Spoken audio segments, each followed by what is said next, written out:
À terre, l'Hallali du Cerf est prêt à quitter le musée d'Orsay. Ce matin, une équipe de professionnels spécialisés a procédé au décrochage et au démontage du tableau de Gustave Courbet.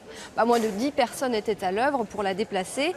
De 3,55 m sur 5, la toile est monumentale et pèse 500 kg. Alors au moment fatidique de la descente jusqu'au sol, chacun retient son souffle, à commencer par Abdel, le chef d'équipe.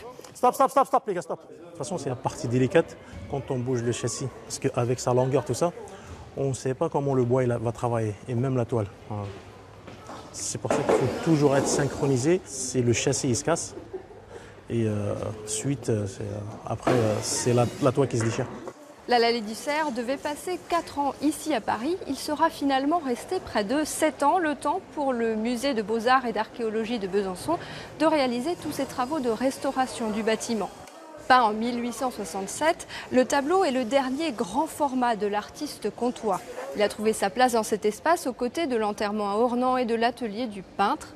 Pièce importante dans son œuvre, sur cette scène de chasse, Courbet a porté une grande attention à la neige particulièrement lumineuse. La responsable de la régie des œuvres au musée d'Orsay mesure donc le caractère exceptionnel de ce prêt.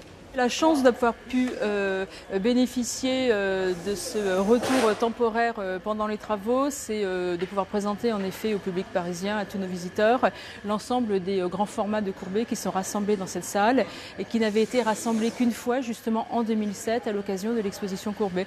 Donc c'est une chance inouïe parce que je pense que maintenant ça ne se reproduira pas avant un certain nombre d'années, voire de dizaines d'années.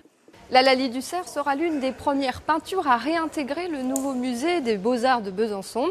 Avec les derniers rebelles de Benjamin Constant juste derrière moi, ils prendront la route de la Franche-Comté dès demain.